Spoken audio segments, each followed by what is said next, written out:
There is a point in our meditation where such deep relaxation might become available that conceptualization stops. That even embodiment itself is no longer a thing. There's no longer sensations. There's no longer thoughts. There's no longer consciousness as we know it. There's a dissolving of all of the separateness or compartmentalization or categorization of how we organize our experience. And what's left is just awareness itself.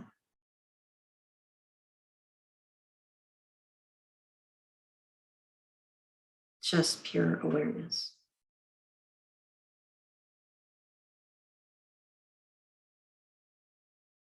And so it's not unusual to lose a sense of where your body is or what posture you're assuming. Or that there is just this nothingness or emptiness and yet fullness at the same time.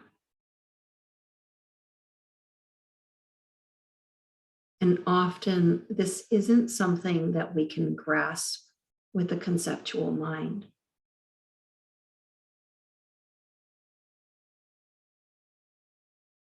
It's something that we can feel, but not in a way that we usually feel sensations or sensory. It's a different way of perceiving. And it can feel disorienting if we're not used to it, or if safety for us is attached to what is familiar. Or it can be deeply, deeply nourishing, where there's no longer anything that is pulling our attention or being constructed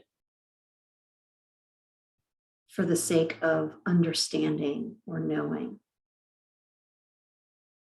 There's just the beingness.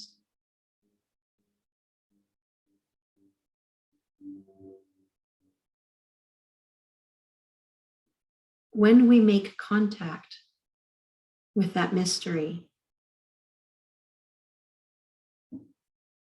the mystery of what is true,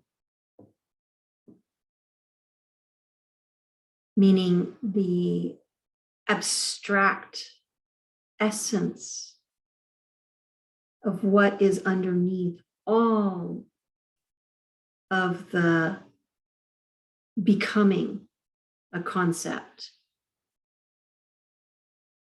to be known and understood. What's underneath all of the interpretation. Like we're reaching the primary colors of all of the different imagery which makes up the movie of our life.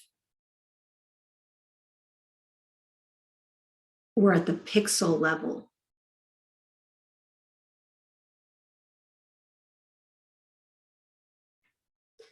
The system starts to recognize that something about the way we view reality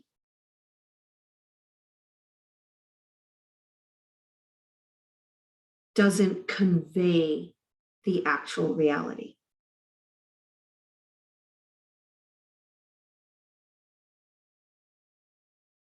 That there is a loss of information as we use these blocks to construct a simplified version of what's actually happening.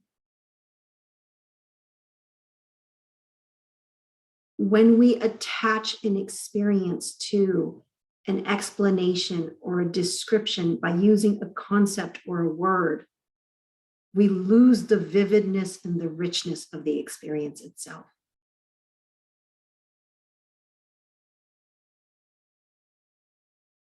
We lose our ability to be immersed in the totality of the experience itself. And from that place is generated disconnection.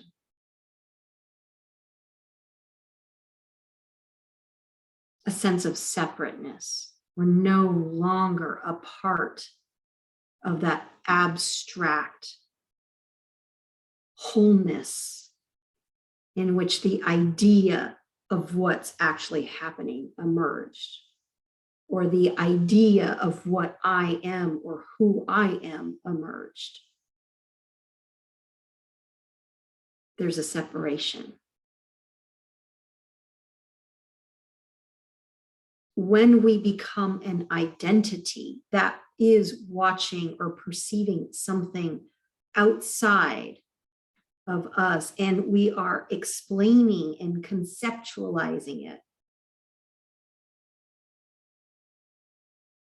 we lose the ability to be deeply connected and a part of.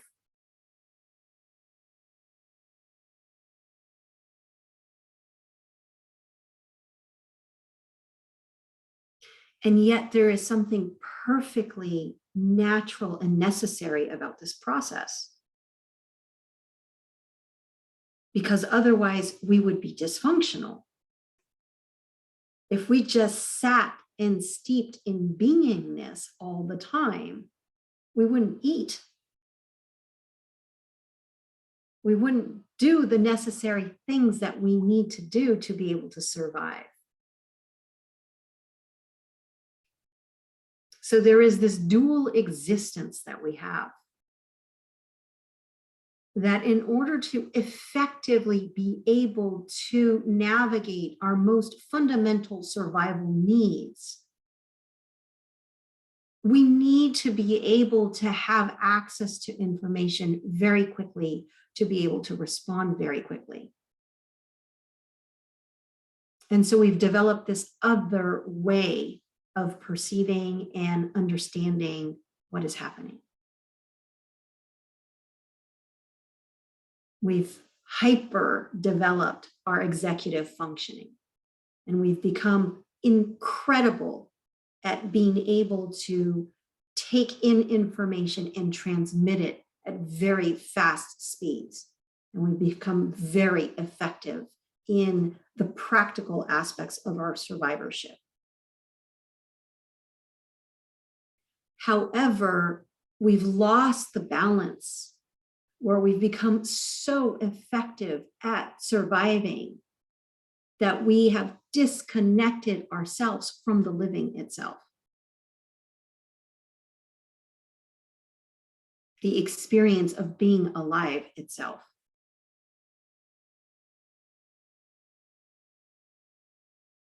And that aspect involves beingness.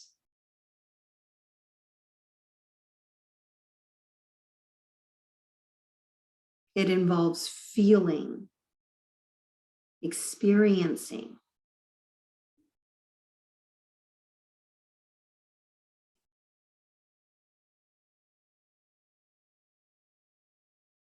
So we're living off balance. And we feel that pain of the disconnection. As that something is missing, we're not sure what. We don't know how to rectify that. And so we're in this continual, perpetual reaching towards something. It's not this experience, it's something else. And yet it is this experience. It's how we are going about experiencing that is off. It's not the experience itself.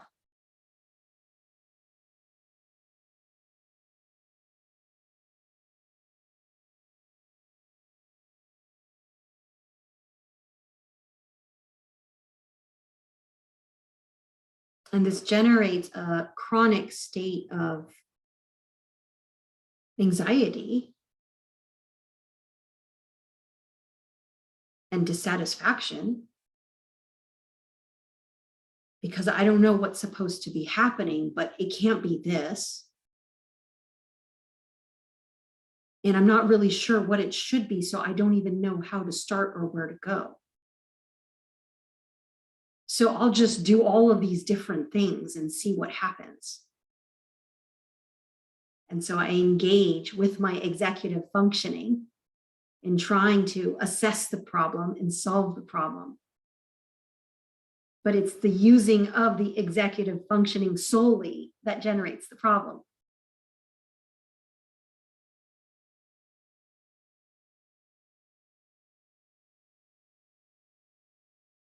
And so we're caught in this perpetual cycle of efforting and not reaching what it is that we're wanting to reach. Not realizing that it's the methodology itself that's interfering.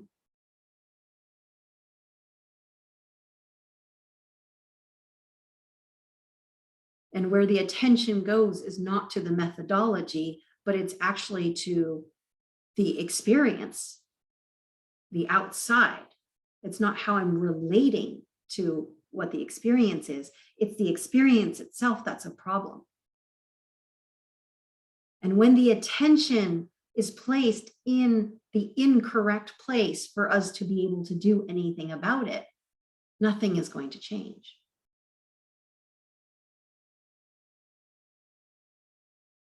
What that creates is this habit that we have of blame. That it's not me, it's something out there that's the problem. It's not about how I'm perceiving or relating. It's that these things out here are causing me to feel what I'm feeling. And in this place of blame, we generate conflict and violence. We generate more separation. And we put ourselves in a perpetual state of powerlessness because I am a victim and I am completely influenced by the external world. And how I feel is a result of what's going on. And I can't control what's going on as much as I'd like to try to change everything about it. And I put a tremendous effort and energy in doing so almost all waking moments of my life. And yet I can't get out of this.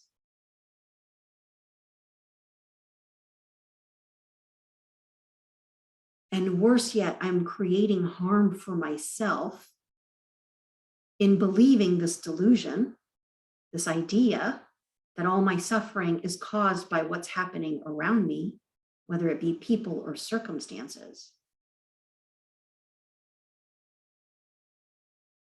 But I'm also generating harm to others through my judgment and blame.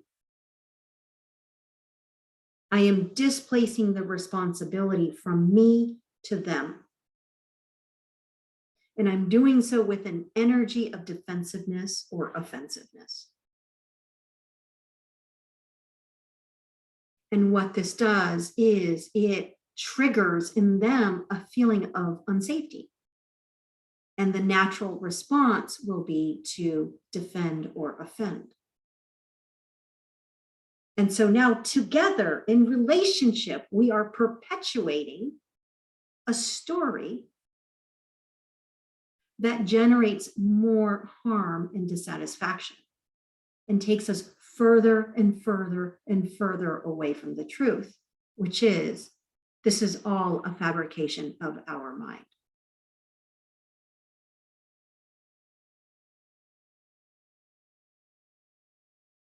And so it's helpful to counterbalance this by having these moments where we can see it all dissolve, or we can experience the dissolution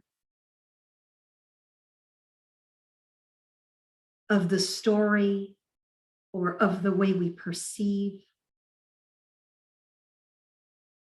or of our ideas of who we are or how things are. And we can taste and directly experience the cessation or the stopping or the ending of the delusion. And steep in the restfulness of that and be nourished by the beingness that is possible. And in that beingness, we learn that there is a different reality that we can experience.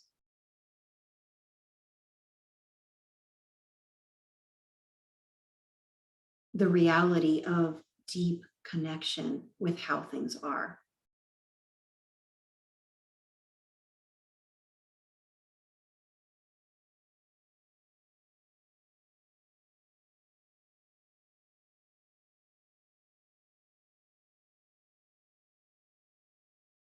And as we have these experiences, it starts to put cracks in our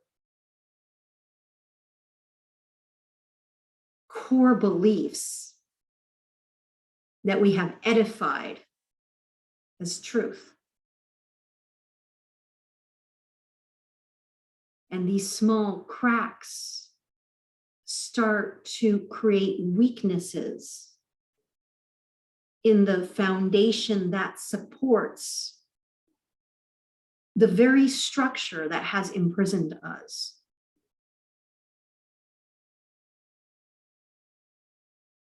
In this state of perpetual dissatisfaction and helplessness.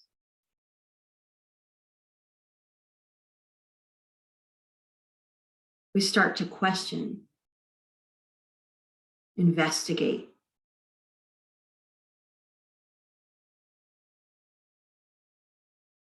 and this is the first step to freedom. The first step to freedom is to question how things are. And not the questioning with the need for there to be an answer. The questioning breaks the momentum or the rigidity of the belief itself and opens it up for examination. The question invites us to observe, look again. And in the observing, in the interest, in the engagement is presence. And in the presence is clarity. And in the clarity is true seeing. And in the true seeing, we have a glimpse. We have a glimpse of how things are.